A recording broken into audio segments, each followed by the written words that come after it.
and he's feeling alone, maybe abandoned. And then when the sun comes up the next morning, he sees something that changes everything. His father has been with him all through the night.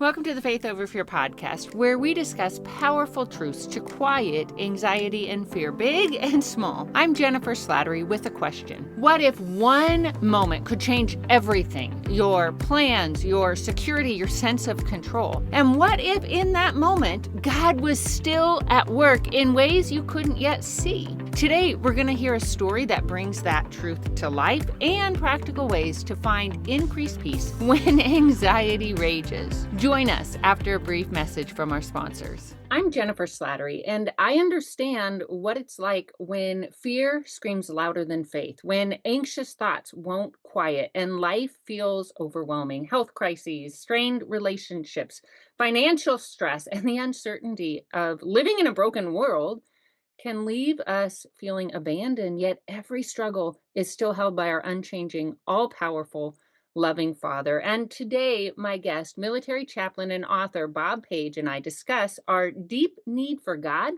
the emotions we wrestle with in times of hardship and uncertainty, and how to speak truth to our fears. Bob, thank you so much for joining us. Thank you, Jennifer. Thanks for having me. I've been looking forward to this conversation. Bob Page is a retired Air Force brigadier general, chaplain, and pastor whose warm humor and heartfelt storytelling bring hope to the hurting and unseen. Drafted into service at 18, he discovered his calling and his lifelong love, Ruth. Married over 50 years, they Thank now you. enjoy life near their family. He's also the author of the book that is anchoring today's discussion, God is Still For You, 10 Reasons You Can Be Sure When Life is Hard. Bob, I know you know a little something about hardship and uncertainty, correct? Oh, yes. There have been some wonderful times in those 53 years of marriage Ruth and I have enjoyed together, but there have been some dark days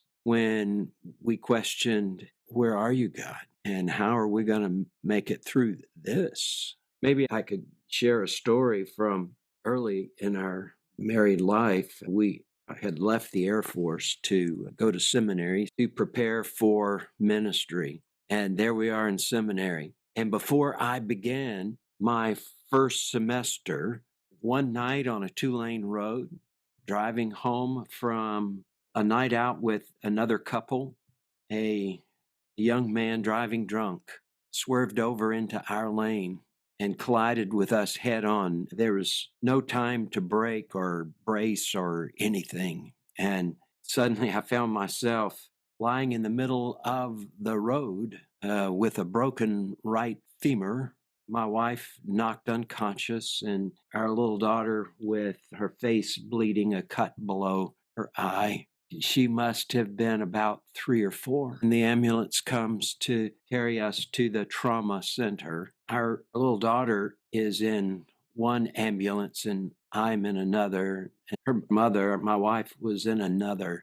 I still don't know this person's name, but there was a registered nurse who was on her way home from work who was following us and saw the accident, pulled over and stayed there. She got into the ambulance. They let her get into the ambulance with our daughter so that our little girl, who was very conscious, had someone with her, and she rode to the emergency room with us. Boy, you talk about an angel with you. And isn't it amazing how God shows up in people he's prepared to help us in our time of need? So I wind up in ICU on life support.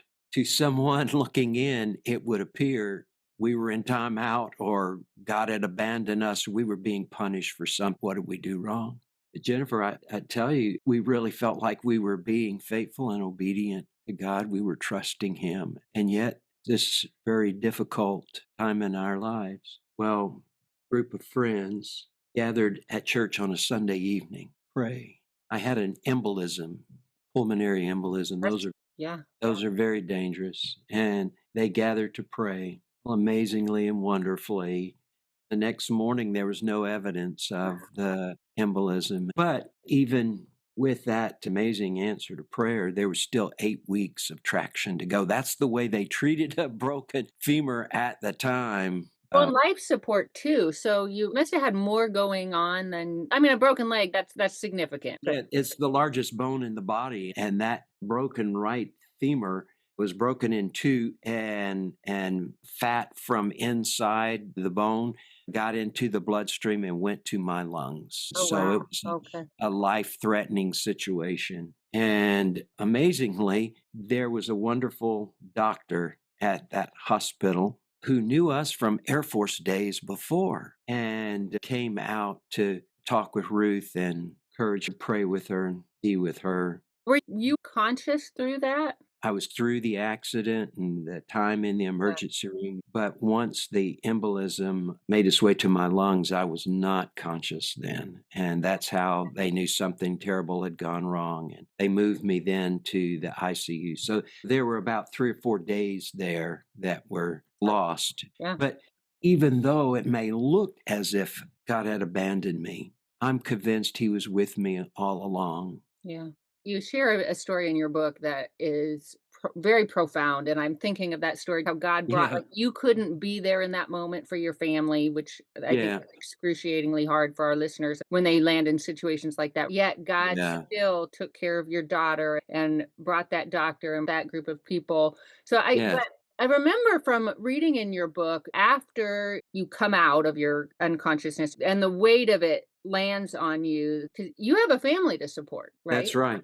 And no visible means of support at the time. And I was going to school using GI Bill money. You see, I had been in the military for some years, and one of the benefits is you have available money to go to school after you get out of military. Well, because I had to drop out of school then, couldn't attend, I lost that money. There was no visible means of support. But when I left the Air Force to go to seminary, I had come up with a plan on how to support my family during that time. So I went to real estate school in the evenings, and I got my realtor license to be a realtor here in Texas. And a wonderful real estate broker took me on. But Jennifer, it was a terrible time to try to break into real estate. Believe it or not, back at that time, interest rates were around 16%. If you can imagine, there were not a lot of houses moving. It was a very difficult time economically in the country. And here I am, green as grass, a newbie in the real estate business, trying to support my family. Well, somehow, amazingly, I was able to list 2 houses. There's no commission for that, just listing the 2 houses. But now I am flat on my back in traction for 8 weeks, and I can't even show a house. The amazing thing is, the first month that I was there in the hospital, the first house sold. Mr. Hedrick, the guy that I was working for, brought a check for my share of the commission out to Ruth, and that kept us going. And the next month, the next house sold. Once again, he brought another check. Jennifer, it was like manna from heaven. If you know the story of how God took care of the Hebrew people in the wilderness. I'd love to share a little about that for our listeners. I think that's a powerful story for Yeah. our faith So as well. Yeah, so here they were escaping a very traumatic situation, and they're in the desert on their way to this promised land that God had told them about, that He wanted to give them. And they're out in the desert, they're hungry and thirsty. And they're like, "Where are you, God? Why did you bring us Where are here? you, What's God? going on?" I'm in the wilderness, God. Where are you? And God miraculously provided this manna every morning. They could go out and collect the manna and feed their families. This was like manna from heaven. I've got chill bumps telling you the story because this was so real in our lives. Yeah. How when we were totally helpless, God provided for us. He made a way for Yeah. us. I want to ask about that because we know God's character is unchanging. We don't always recognize when He displays His character. And so, what did that tell you about who He is at His core? Yeah, it told me that even when I don't understand my circumstances, I can trust his heart. I don't know why bad things happen to people who are trying to do good things, but they do. It's a part of this broken world. There have been times when I've gone through hard things because of my own bad choices. True confession. Even then, God's love has been there, and he's been so faithful to me. The subtitle of my book is 10 Reasons You Can Be Sure, Even When Life is Hard, God is still for you. One of the reasons that we can be sure that God is for us is when we look back and see the faithfulness of God in times past, where he's protected, he's provided, he's been there for us in those hard times. He's brought people alongside to help us. And I remember those times. There's a wonderful, wonderful passage in the Hebrew scriptures, in the Old Testament, we call it, where Jeremiah, one of the great old prophets from long ago, looked around at the devastation around him, and times were hard, and his people were suffering. He was suffering, and he spoke plainly to God how awful it was, how painful it was. And he said, but still I call this to mind. How great is your faithfulness, even in the midst of this. He remembered God's faithful love to him in times past. So when we don't understand God's ways, we can determine that when life is hard, we will trust his heart. Yeah. I'll share this psalm with you. This is Psalm 9:10. And that psalm says, those who know your name, God, trust in you. Well, in that time, someone's name was more than just something to call them. It revealed their character, their mission. It revealed their character. And so those who know God's character, those who know his heart, that he is for us, even through our painful times, choose to trust him. As you're talking, I'm thinking for some of our listeners, it's normal if they've had a lot of hardship in their life, and especially in their growing up years, they can begin to embrace life. I mean, it's just self-protection, right? Like looking for what's going to happen next. And it can be challenging to retrain our brain to see we can focus exclusively on what's hard and frightening and not all of the good that God tries to bring us or all the help he tries to bring us. It can be difficult for to recognize it. Yes. Or I wonder if we can ask ourselves, like, okay, especially for those who are just beginning their walk with God, or they're like, I don't even know God that well. I wonder if they could just say, Lord, help me to see your faithfulness, because maybe that's a new step for them. Yeah. So as a military person, we used to have checklists. Do this, then this, then this. If I were to make a checklist on this, I would say, first of all, choose to trust God. Then number two would be to tell God how you feel. Be honest. God, I feel abandoned. Where are you? Can I say that to God? Crying out to God in honesty is better than 10,000 fancy words.